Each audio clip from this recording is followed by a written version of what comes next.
Hey and welcome, this is Rob from StartupThoughts.com, and in today's episode I want to talk about, do we need a CEO? So it's been a long day, and first of all I want to give you a quick run through of what happened today at the Inventify head offices and what we've been discussing all day, and then I want to talk about how we get to the question whether or not we need a CEO, which I think is a very interesting theoretical as well as practical discussion. So first of all, today was a lot about technical stuff, a lot of meetings regarding everything going on with the software as well as with the technical setup of the company. We're in the process of hiring a CTO, you might say. We're not very clear about the role yet, but basically someone who is going to help us in making the software ready for the future, setting it up in the right way, creating the software architecture, but also helping us in setting up the tech architecture of the whole company, of how we should set up the tech team, how we can manage it the right way, and all these kind of questions. So the software itself works, it's great, it's all functional. However, now that we plan on launching the software as a service version of it beginning of next year, really need to think about scalability. And then I know if you hear people talking about scalability, it's usually don't talk about having millions of visitors before you have your first customers. That's not what we're talking about for two reasons. Number one, we already do have existing customers. That's one thing. And I'm not talking about making it scalable for billions of clicks tomorrow morning. It's more about setting it up in a way so that we can have different teams working on it at the same time, that we can have a software architecture that's ready for the future, that will enable us to grow. And these are kind of questions that we need to clarify right now before we start working on these things. Otherwise, we are going to create a mess that we're going to have to untangle at a later point, and that's not something you want to do. So I don't want to go into the detail of software architecture. That's really, really boring, and unless someone really asks for it, I'm not going to explain to you what we've been discussing today. However, out of these discussions around software architecture, basically we started talking about the management setup of, first of all, the technical part of our company. And while we were talking about the also HR setup of the technical part, of our programmers, of the software architects, about program owner, which is going to be Fabio, which of course is the mastermind and creator of the initial version of the software. We kind of got into a discussion about the management setup of our company, and then finally about, to the discussion whether or not we need a CEO. So from a management roles perspective, we are pretty sure who's going to do what. Of course, we have the founders, the management team. We have Fabio, who is of course the brain, the masterminds behind everything, who created the software himself initially. Then we have Martin, who was the first lead investor in the business, who helped to basically turn this software into a real business that we're going to work on right now. We have Peter, who is responsible for the sales, partner management kind of things. We have Stefan, who is going to work on the financial side of things, who's going to be the CFO, and myself, who's going to do the talking and the marketing. So in between us, we are pretty clear on who's going to do what, and we all agree that each of us has a very specific tool set to bring this company forward, to grow the business, and we very nicely complement each other. So each of us has very different strengths in different areas, and we couldn't live without each other. That's a great thing. So while we were discussing the management setup, which is pretty clear to us, except for maybe the part where marketing, sales, and business development touch, there we still have a few blurry lines, let's put it this way. So we have a good idea of who's going to do what, but as the software business is not a traditional business that marketing creates something and then you give it to sales and then they go out and sell it. Especially when we're talking about software as a service. things are kind of blurry and kind of intertwined. So we will need to think about how we set this up the best possible way. But while we were talking about this whole management setup, we were we were starting to discuss basically the question, who's going to be the CEO? And we kind of agreed that internally, we're not going to need a CEO. Whatever we're going to decide as a team. We can only decide as a team. We have the team leads for the product ownership, which is of course with Fabio. Then we have the sales machine, which is another element of it. And one thing cannot go without the other, that's clear.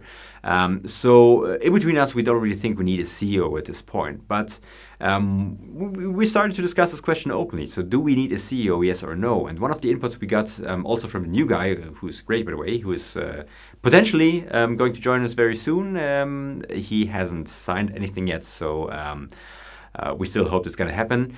But one of the inputs he gave us was, and he's a very experienced guy, he has built not one but actually 2 companies. One is still running with 55 employees, so he's experienced of building new companies, setting up new processes and so on. So he's a great help also in discussing these kind of things. And one of the things he mentioned was that yes, you do need a CEO, at least from the outside perspective, for 2 reasons basically. So first of all, let me just flip my slides here. Usually I have my little teleprompter thingy, but I was too lazy to set it up today. From the outside perspective, you need a CEO basically for 2 main reasons. So first of all, you need to have someone who is a single point of contact in terms of ultimate authority and responsibility. Because if you yourself are talking to another company, you want at some point to get to that one person who makes the decisions. And yes, it might be nice that internally, there are a few folks making decisions in between them. But at some point, you just need someone you can pinpoint and you can talk to. So you need a CEO from that perspective. That's one thing. And then, of course, there's the whole legal perspective, but let's put this aside for the moment. Of course, you need someone who legally runs the company. But then another important reason for us is investors want a CEO. So investors want a single point of contact. They can discuss things with who's responsible for stakeholder management, and so on and so on. So basically, internally at this point, we would not need a CEO. We're not that big yet. We're in the process of building things, and I'm sure for quite a while we will be able to manage the different areas, product management and business development and so on, between ourselves. But yes, we need a CEO from the outside perspective. So then we went through a little exercise, who is going to be the CEO? And there are a few different things come into account here. So first of all, it's the most sensible thing that either Fabio or Martin, who are the largest stakeholders of the company, as well shareholders of the company, that one of them will be the formal CEO of the company. Now the question is, how do you make the decision? And there are basically 2 things. So first of all, it makes sense to have someone who is experienced in running a business, who has run businesses in the past and who has a lot of experience. They both have a lot of experience doing that. We all do. But from that perspective, Martin has run more businesses, has made 2 successful exits. So it makes sense to have him run the business from that point of view. Second of all, it would make sense to have the CEO very close to the whole business development process. And as Martin's role is basically business development, it also makes sense to have him as a CEO from that perspective. And the third reason is the question, who can be the biggest bastard? Who can put one's foot down and also get grumpy and hands down, there's a clear winner. Martin is that person. Martin is the person who can be that bastard. Fabio also from the personality profile, and we all did our personality profiles a while ago to see how we match or how we fit together. He's a person who's more, let's say, a client towards harmonic situations and evening things out. And as a CEO, you sometimes need to make the decisions where things are not as harmonic or not as nicely. So you need someone who is that bastard. So hands down, it's Martin. Martin's going to be our CEO formally, and that makes a lot of sense for all of us. Now, after these discussions, we went for dinner and we discussed, how do we want our company to be run? How do we imagine the perfect company? Because each of us has made many experiences in the past with companies who are really badly run, and we don't want that. And we're at a point where we can decide everything, and we can create this perfect company that we would wish for. So we talked a lot about corporate culture and had some pretty interesting ideas around that. So I will make a separate video around corporate culture, around our idea of corporate culture, and I think it's going to be a very interesting watch as well. So far for this video, don't want to keep it too long. I hope you enjoyed this little video. I hope you found something useful. Maybe you've been in a similar situation where you discussed whether or not you need a CEO. If you had this discussion before, please drop us a line. Let us know your thoughts. Let us know what you think. Let us know if we have made the right decision or not. And in any case, go to StartupThoughts.com, sign up on our social media profiles so that we can always keep you updated and send you more videos and more information, and we can interact with each other. And of course, if you have any questions, rants, comments, please feel free to comment. We'll be happy to answer all of your questions personally.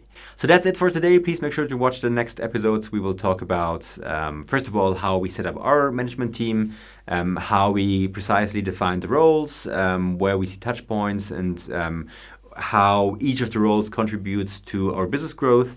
And then I'll make another video around the topics we discussed this evening, how we want to set up our company so that we have a corporate culture that's ready for growth, that's fun, that's exciting, that's going to be stable for years to come, and what kind of thoughts went into that. So thanks for watching. I hope we see you soon, and have a great day. Bye-bye.